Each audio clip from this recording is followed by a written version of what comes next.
Muy buenas noches, tengan apreciables alumnos. El día de hoy vamos a dar continuidad con nuestra segunda sesión virtual, previamente señalada dentro del apartado de nuestros programas y contenido de la materia. Y en esta, previamente se indica que vamos a aludir acerca del tema sociedad anónima. Cuando nosotros hablamos de la sociedad anónima, vemos que es aquella que existe bajo una denominación y se compone exclusivamente de socios que en este caso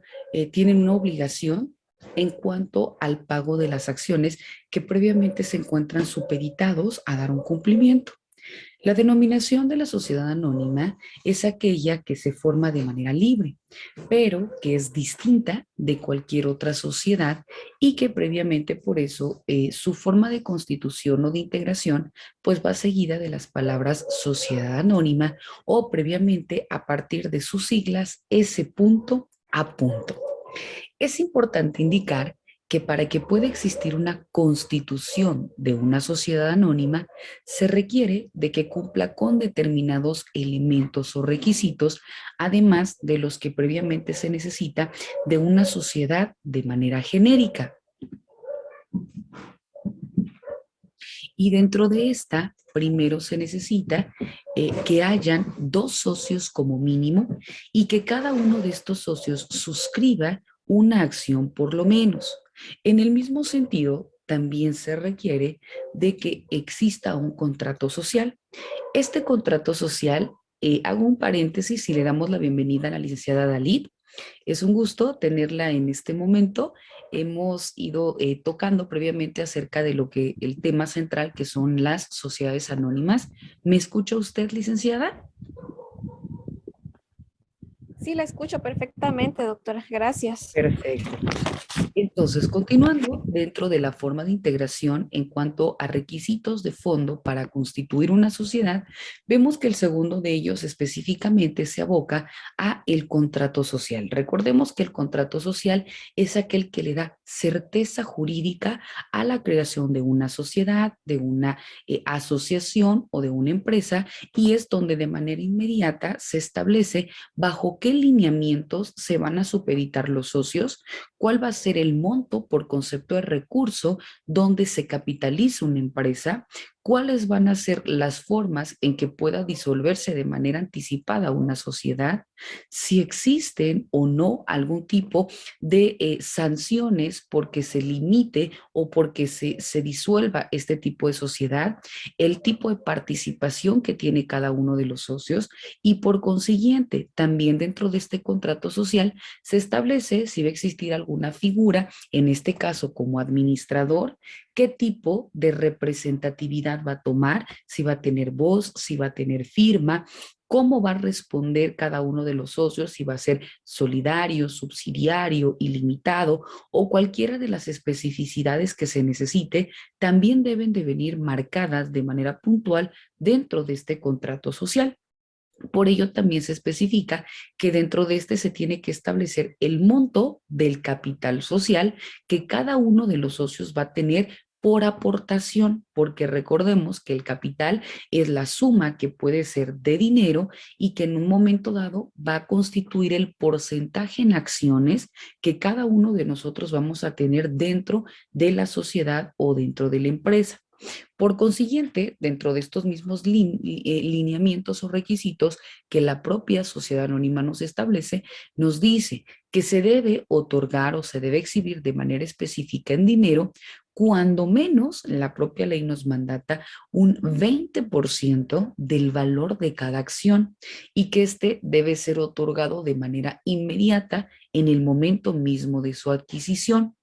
Es importante también que nosotros tomemos en consideración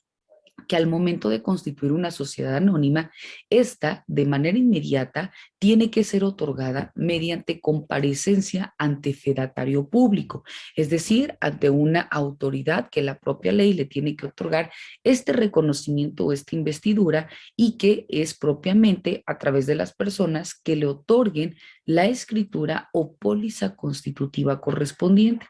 Recordemos que dentro de la sesión virtual pasada vimos cuáles eran los requisitos para que se pudiera acreditar o para que pueda constituirse una sociedad dentro de los requisitos se establecía para la creación de la póliza o acta constitutiva y era el nombre, el domicilio, la nacionalidad de la persona física, de las personas morales, el domicilio de la empresa, el capital, el fedatario, etcétera, ¿no? Recordamos que tenía el objeto de la empresa, que tenía que ser lícito, que tenía que ser permisible, etcétera, ¿no? Y que esta, una vez de que fuera inscrita, forzosamente debería tener la validez del registro público del comercio para que una vez que tuviera este soporte, entonces ya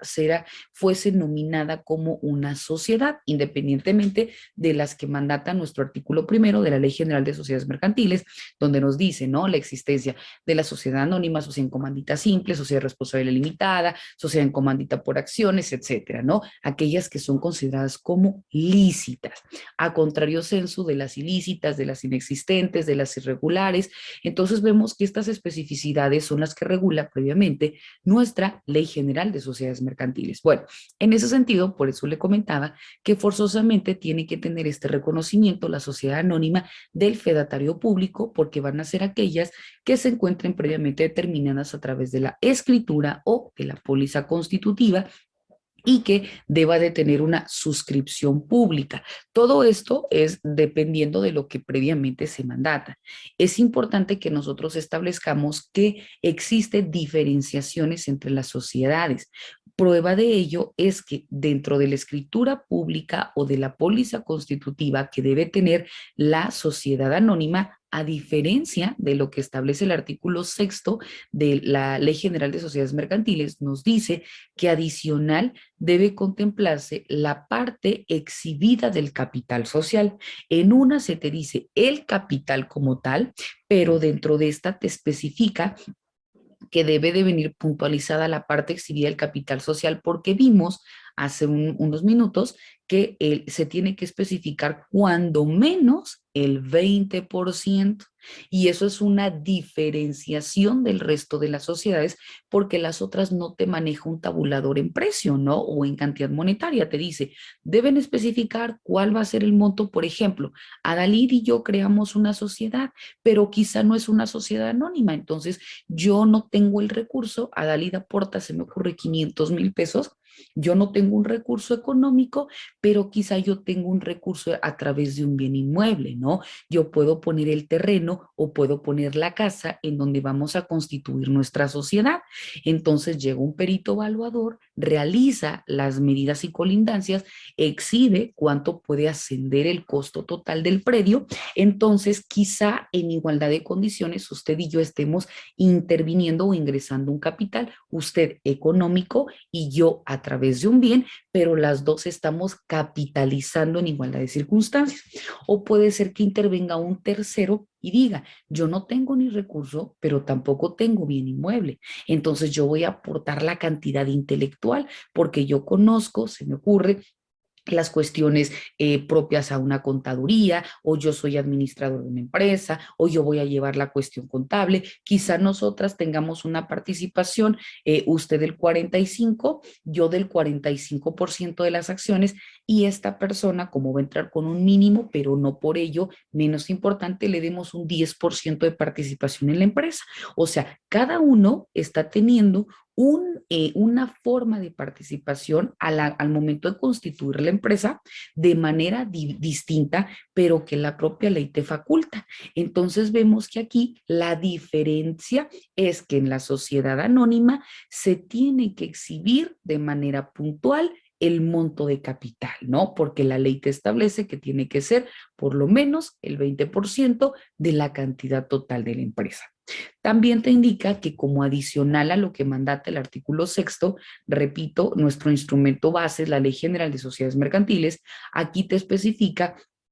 que también se debe de tomar en consideración el número, el valor nominal, pero también la naturaleza de las acciones en que se va a dividir el capital social. Es decir, a ti te corresponde el 20%, a mí el 30%, a mí el 50%, porque recordemos que en ese sentido es como vamos a responder por los derechos, pero también por las obligaciones emanadas de nuestra representatividad en cuanto a la acción, pero que también vamos a ver más adelante la forma, si va a ser solidaria, si va a ser subsidiaria, si va a ser limitada o va a ser ilimitada, y que también en ese sentido el grado de participación que nosotros tengamos en la empresa, repito, va a ser proporcional a el impacto benéfico o perjudicial que en un momento tendremos, ¿no? En el mismo sentido, también otro de los lineamientos que nos mandata la sociedad anónima es que se debe tomar en consideración la forma, pero también los términos en que se debe pagar la parte insoluta de las acciones, es decir, aquellas partes que todavía de manera genérica no se hayan llegado a cubrir, ya sea porque se necesitan mayores proveedores, mayor capital humano, acrecentamiento en acciones, obtención de mayores bienes inmuebles porque estamos expandiendo nuestra empresa, no lo sé, cualquier circunstancia que todavía se encuentre pendiente de pago, entonces también se tiene que cuantificar de manera numérica para que en ese sentido usted y yo vayamos a cubrir esas acciones, pero repito, tiene que ser proporcional al grado de participación que tengamos, ¿no? No porque, por ejemplo, usted y yo somos dos socias, nos corresponderá 50-50. Si usted tiene el 80% de las acciones, el 80% por concepto de pago deberá cubrirlas usted y únicamente el 20% me corresponderá, pero lo mismo cuando existan utilidades, ¿no? En ese sentido, la repartición de las mismas será en igualdad de circunstancias. También nos indica que otras de las diferenciaciones en cuanto a los requisitos son las participaciones en las utilidades concedidas a los fundadores. Aquí viene siendo a razón de lo mismo, ¿no? Responder por las deudas, pero también por los activos que en un momento dado generen. También es importante, como punto adicional, tomar en consideración el nombramiento de uno o varios comisarios. Aquí entran personas que no van a fungir como socios, pero que sí van a tener una participación importante dentro de la sociedad anónima. Entonces, vamos a pactar al momento de crear esta constitución de la sociedad anónima dentro del contrato o del acta constitutiva, cuáles van a ser los lineamientos para poder permitir que ingresen este tipo de comisarios, las obligaciones y lineamientos que ellos van a poder tener, es decir, las funciones y limitaciones, ya sea en participación, en toma de decisión, en estar presente dentro de las sesiones, porque recordemos que tenemos que generar estas asambleas o sesiones que van a ser ordinarias y aquellas que van a ser extraordinarias y que al momento de que no se acudan a cualquiera de estas, genera una responsabilidad directa para los socios. Entonces, también se establecen las funciones y limitaciones para los comisarios, cuántas personas se pueden tener como comisarios, qué funciones, repito, se le van a asignar y demás, ¿no? Entonces, por ello es importante que se establezcan este tipo de nombramientos para que quede únicamente a decisión de los socios la adición de este tipo de personalidades bajo los lineamientos que cada uno de nosotros optemos para que puedan operar. También se dice que como elemento importante se debe tomar en consideración las facultades de la Asamblea General. Recordemos que la Asamblea General es aquella que valida cualquier tipo de acción o de deliberación que se tiene. Y por ello, dentro de esta Asamblea General se establecen las condiciones para poder llegar a puntos de acuerdo cuando quizá dentro de los mismos socios no llegue a existir, ¿no? Quizá el 50% opta por llevar a cabo un tipo de forma de resolución de un conflicto que se suscite dentro de la empresa, el otro 50% llega a otro punto, entonces no hay un equilibrio o cómo tomar una decisión y que esta pueda ser trascendental para la creación de nuestra sociedad o para resolver algún tipo de conflicto. Entonces, este tipo de asambleas es aquella que va a dirimir los conflictos, va a tener el ejercicio de derecho al voto, es decir, su resolución es aquella que va a inclinarse por un lado o por el otro y que nosotros al momento de haberle dado este distintivo de Asamblea General, le estamos confiriendo también la facultad o la potestad para que pueda tener valor su resolución constitutivo, ¿no? Es decir, no se va a asemejar a un socio porque no tiene participación dentro de las acciones, pero su participación es importante porque en base a esta se puede dirimir un conflicto, o sea, únicamente tiene la forma de valía en cuanto a resolución de controversias cuando los socios no tienen un punto intermedio, pero no para que puedan responder por derechos ni por obligaciones en cuanto a resolutivos de la misma sociedad. Eso será inherente exclusivamente a cada uno de los socios. También se dice que dentro de las sociedades anónimas es importante que se tomen en cuenta aquellas estipulaciones o resoluciones que impliquen ya sea una transmisión de propiedad o de derechos. Ejemplo, que nosotros hayamos pactado que pueden transmitirse parte de las acciones, que quizá en un principio éramos únicamente Adalid y yo, pero resulta que por alguna circunstancia yo ya no quiero formar parte de la empresa, pero nosotros acordamos que no podemos venderla a personas ajenas a los socios fundadores, es decir, a quienes constituyeron la empresa. Pero hablamos de venta, más no de transmisión de propiedad, ¿no? Entonces yo te puedo donar a ti como hija, ejemplo que yo le done a mi hija, ¿sabes qué, hija? Yo te transmito o te transfiero los derechos, estamos hablando de un derecho real de propiedad, no de posesión, porque la posesión continuó siendo la socia María Catalina. Estoy hablando de un derecho real de propiedad por una transmisión de la misma a mi hija. Entonces, la socia dejó de ser yo. Por eso aquí me dice que dentro de la sociedad también de la sociedad anónima, también se tienen que estipular dentro del contrato o de la creación del acta constitutiva si se pueden ceder acciones, transmitir, vender, enajenar algún tipo de acción. ¿Por qué? Porque respecto de estas acciones es conforme se va a tener esta representatividad en capital, pero también quienes en un momento dado van a responder por cualquier cuestión de acción o de omisión en cuanto a la existencia misma de la empresa. También es importante que dentro de las sociedades anónimas, otro de los lineamientos que nos mandata nuestra ley es que se establezcan cuáles pueden ser aquellas causas que pueden excluir a los socios, ya sea para que puedan ejercer un derecho de separación, de retiro o de algún tipo de amortización, etcétera, ¿no? Ejemplo, se me ocurre que yo de manera ajena cometa un delito, ¿no? O sea, dentro de la empresa yo me conduzco con probidad, estamos realizando nuestra actividad conforme los puntos que nuestra propia ley nos mandata y no existe ninguna cuestión ilícita. Pero yo de manera ajena, se me ocurre que yo me dedico a la trata de personas, ¿no? O a la venta de drogas, ¿no? A narcomenudeo. Entonces, esta conducta que yo realizo es contraria al objeto de nuestra sociedad. No por mi actuar va usted a resultar perjudicada ni la empresa, porque son cuestiones ajenas, pero al momento de que se realice este proceso de investigación, me van a forzosamente a privar de mi libertad y por consiguiente la forma explícita de participaciones dentro de las empresas, porque van a realizar este proceso de investigación sobre todos aquellos bienes que forman parte de mi capital. Entonces, aquí, ¿qué me dice? Se tienen que establecer aquellas causales por las cuales me van a excluir a mí como socio,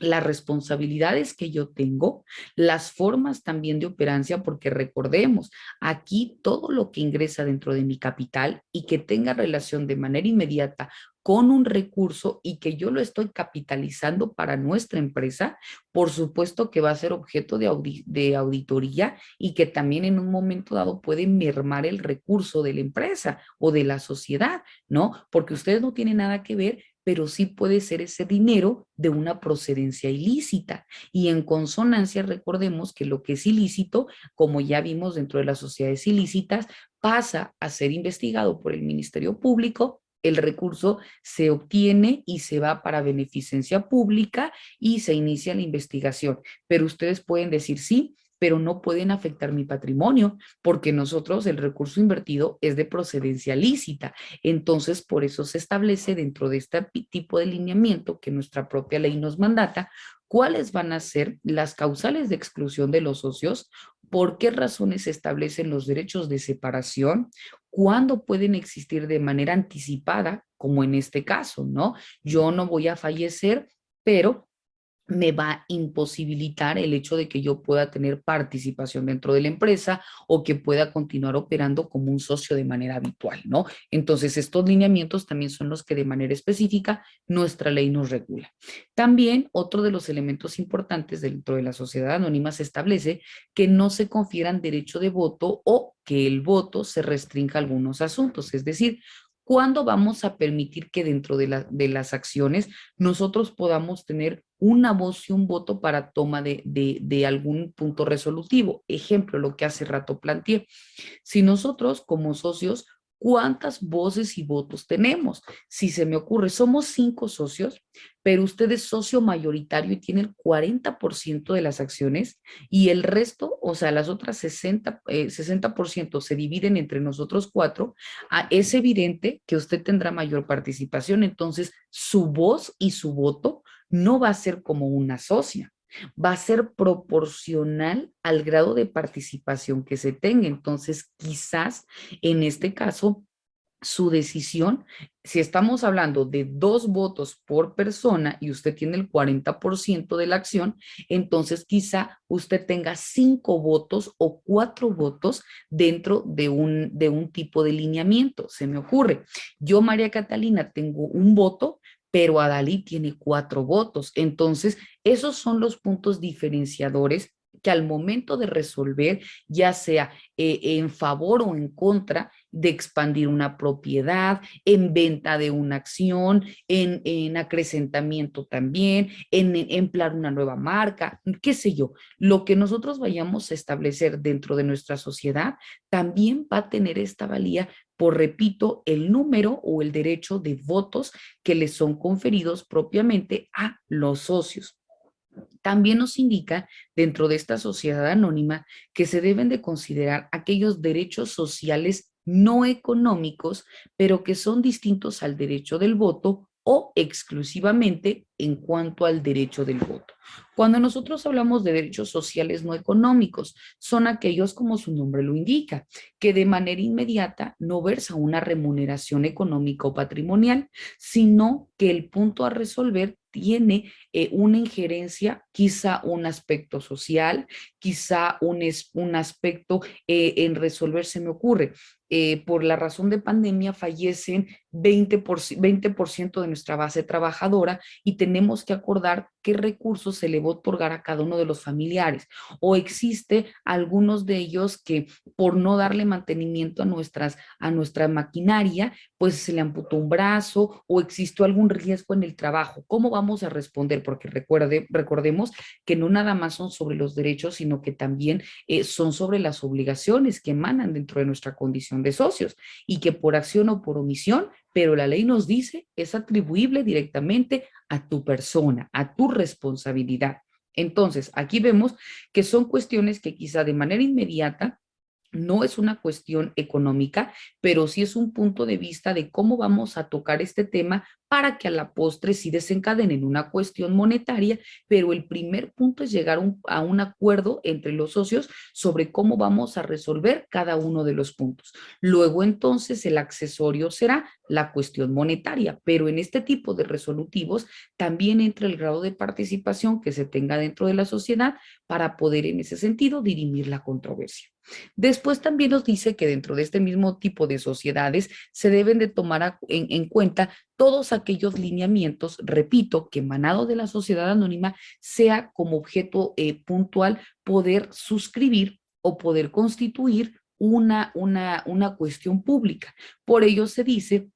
y repito, aquí soy reiterativa, El único que tiene la facultad para poder inscribir o para poder dar de alta una sociedad y de manera puntual una sociedad anónima, ya lo hemos citado, es el registro público de comercio y que por tanto se tienen que cumplir con todos aquellos requisitos, con todos aquellos lineamientos y con todas aquellas especificidades que, repito, ya establecimos, se encuentran numeradas dentro del artículo sexto en concatenación con lo que ya citamos hace rato acerca de los socios, de los comisarios, del tiempo de participación, del capital del contrato, pero para que aquí, repito, pueda constituirse por suscripción pública propiamente una sociedad anónima. Además de esto, dentro de nuestros mismos puntos o lineamientos, que repito, la propia ley se establece dentro de la Constitución de las Sociedades Anónimas, nos dice que cada suscripción pública deberá recogerse, como también ya hemos citado dentro de las cápsulas, por duplicado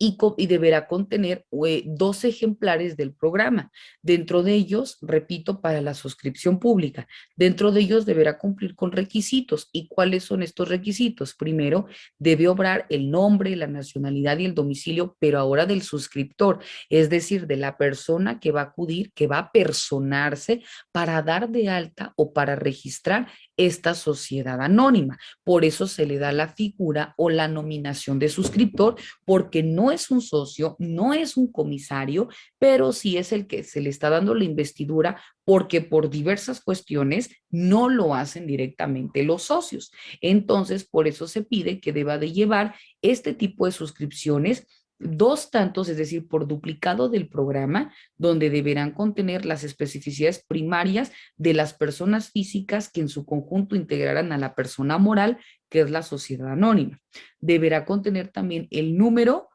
con número y con letra de las acciones que cada uno de los suscriptores tiene, así como la naturaleza y el valor que lo van a conformar,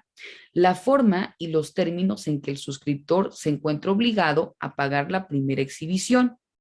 y demás lineamientos como las acciones que se deban pagar, la forma de hacer la convocatoria de la Asamblea General Constitutiva, los reglamentos o los campos de atención, la fecha de la suscripción, etcétera, ¿no? Todos aquellos lineamientos que, repito, de manera genérica, también nuestra propia Ley General de Sociedades Mercantiles nos lo establece para que entonces el Registro Público del Comercio le otorgue esta certeza y esta inscripción previamente. Ahora bien, regresamos dentro de las asambleas generales, donde hablábamos que tienen una importancia específica porque van a ser aquellas que tengan un grado de participación, ya sea para dirimir conflictos o para emitir algún tipo de resolutivo. Pero de manera importante es necesario que nosotros tomemos en cuenta que la Asamblea General Constitutiva es aquella que tiene diferentes funciones y facultades. Dentro de estas se encuentra la primera, que es comprobar la existencia de la primera exhibición prevenida dentro de los proyectos o de los estatutos. Cuando hablamos de un estatuto, ¿qué es un estatuto? Bueno, vemos que van a ser aquellos reglamentos o aquellos lineamientos que de manera específica únicamente van a regir a la asamblea o puede ser que rija a la forma de integración de la sociedad o la forma de integración de las sesiones, es decir, todos aquellos lineamientos que únicamente van a tener operancia para cumplimiento de derechos, pero para imposición de obligaciones dentro de las personas que en posición jerárquica conforman a la sociedad. Ejemplo, el estatuto se me ocurre. Vamos a sesionar una vez cada 2 meses y socio que no acuda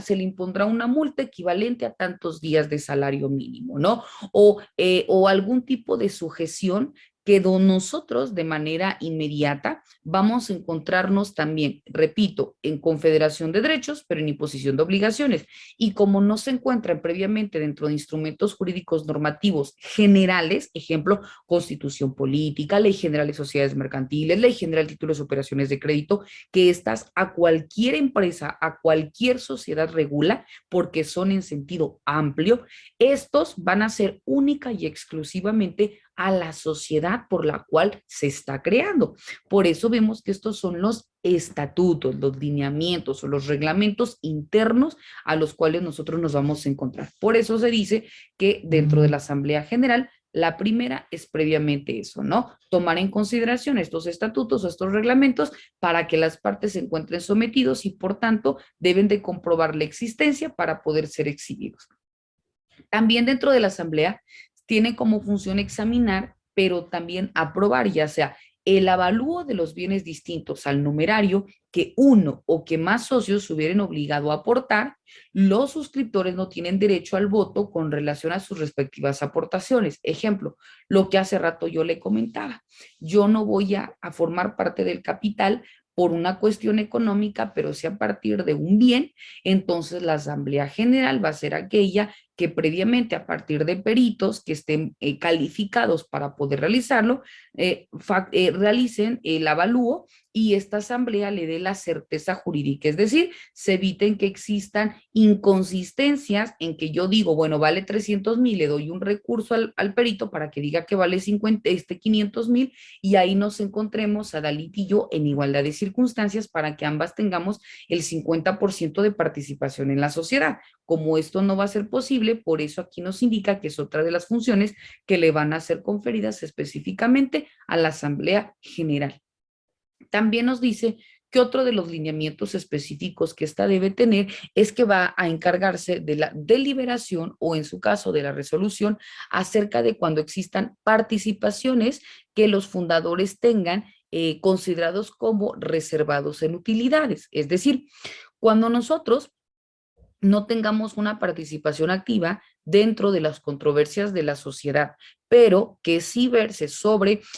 capital humano o sobre capital monetario y donde de manera obligatoria se necesita que nosotros emitamos una participación, ya sea en favor o en contra, entonces ahí la asamblea generará una forma de consenso y una forma, por eso es deliberación, es decir, tomará un punto medular no para resolver qué es lo que Adalito, qué es lo que María Catalina están pensando, sino la forma de crear conciencia para que cada una, dependiendo lo que a su consideración corresponda, pero que emite un grado de participación, porque de manera inmediata, para beneficio o para perjuicio, cualquiera de las decisiones que tomemos puede afectar de manera inmediata nuestra sociedad y por tanto ver mermado nuestro capital. Entonces, por eso la importancia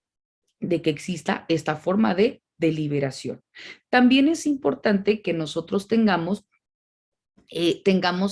claro esta forma de hacer el nombramiento de los administradores, como hace rato comentaba, que cuál va a ser la figura que van a tener los administradores, si van a tener voz, si van a tener voto, qué grado de participación tienen, si ellos van a poder resolver algún conflicto que les sea sometido a consideración, si únicamente se van a cargar, como su nombre lo dice, de administrar la sociedad o si ellos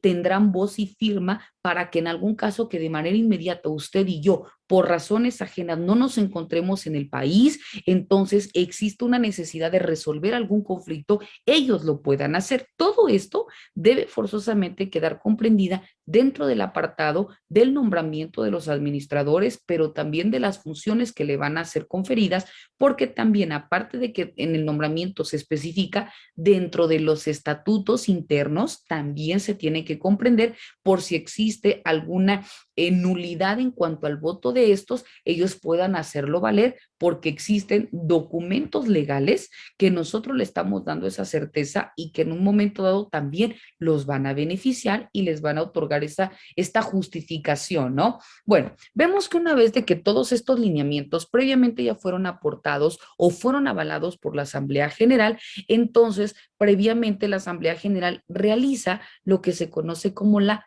protocolización, es decir, realiza todos estos actos protocolarios para que pueda tener certeza lo que cada uno de nosotros ya dijimos en cuanto a los administradores, en cuanto al capital, en cuanto a los peritos valuadores, en cuanto, etcétera, ¿no? Todas estas circunstancias ya le van a dar esa certeza jurídica y previamente se realiza lo que se conoce como el registro del acta de la Junta, pero también el registro del acta de los estatutos. Y una vez que se realiza esto, entonces ya tiene esa validez o esa certeza jurídica. Es importante que también nosotros indiquemos que cualquier circunstancia que se realice por nosotros como socios fundadores dentro de una sociedad anónima es necesario que se encuentre previamente aprobado por la asamblea, porque aunque nosotros como socios lo validemos o le demos esta certeza jurídica, si no tiene la aprobación de la asamblea, no podrá tener esta validez o reconocimiento, porque se supone que la asamblea es una autoridad o es un ente ajeno que es independiente o que es neutral a los intereses de las partes y que tiene como único fin encontrar un equilibrio, una balanza, pero en pro de la sociedad, ¿no? Aquí ya no va a ser en favor de Adalid ni en favor de María Catalina, sino en lo que, repito, para nuestra constitución de sociedad genere en igualdad de circunstancias un impacto económico, porque aquí perseguimos un fin lucrativo, ¿no? Que es el acrecentamiento del recurso. Ahora, vemos también que existen demás lineamientos que nuestra propia generalidad de sociedad anónima nos maneja, pero que de manera específica los puntos importantes a tomar en cuenta son estos. Ahora bien, vamos a ir cerrando nuestra sesión porque ya me está indicando que por tiempo tenemos que culminar, pero bueno, nos indica que los fundadores, es decir, nosotros como socios primarios, no podemos estipular ni a favor, pero tampoco ni en contra, algún beneficio o perjuicio que pueda menoscabar el capital social, es decir, el capital de inicio. Siempre tendrá que ser en favor del acrecentamiento del recurso, salvo que por causas ajenas, llámese por pandemia, llámese por, no sé, alguna devaluación de la moneda o por alguna merma en cuanto a las acciones, exista una devaluación de las mismas, bueno, son circunstancias completamente ajenas a la naturaleza de los socios, pero que jamás va a ser porque nosotros estamos generando que exista una vulneración al capital primario. Por eso se decía que cuando nosotros como socios, se me ocurre, nosotros tenemos o constituimos nuestra sociedad en base a un objeto. Vemos que era el segundo de los lineamientos que nos marca el artículo sexto de la Ley General de Sociedades Mercantiles, que el objeto sea lícito, es decir, el por qué estamos creando nuestra empresa. Pero quizá yo como María Catalina quiera también adherirme o formar parte de otra sociedad que quizá el giro es el mismo que esta empresa, ¿no? Entonces, aquí se dice que entre nosotros al momento de crear el acta constitutiva se debe establecer si yo puedo crear o formar parte de esta nueva sociedad o por el contrario, si voy a tener una responsabilidad sobre esta sociedad. ¿Por qué? Porque quizá las políticas públicas, los lineamientos que nosotros estamos trabajando, pues son exclusivos para ponderar nuestra marca, para vender nuestro producto. Y quizá esto yo lo estoy llevando en otro tipo de sociedad que obviamente va a ser la contraparte que ponga en una balanza o que merme nuestras utilidades. Y eso entra propiamente dentro de estos lineamientos. O sea, no puedes realizar acciones que tengan como fin el menoscabo de tu capital. Por ello, no va a ser permitido que tú puedas adherirte a otra sociedad donde el objeto es el mismo, precisamente por esta incompatibilidad en cuanto a beneficio. Si tú quieres ser socio de otra, válgase la redundancia, de otra sociedad, pero el giro es distinto, no va a haber ningún inconveniente. Si lo haces, entonces, es decir, si tú lo enfocas específicamente dentro de los lineamientos que van en el sentido perjudicial para tu empresa, tienes que responder por el detrimento económico o el perjuicio que le hayas ocasionado a esta sociedad. Entonces estamos viendo que de manera específica te regula la Constitución de Derechos, pero también a la parte genera este conflicto en cuanto a las obligaciones inherentes en tu condición de socio. ¿Vamos bien hasta ahí, compañera Dalí? ¿Alguna duda, alguna plática, algún tipo de aportación? Le escucho.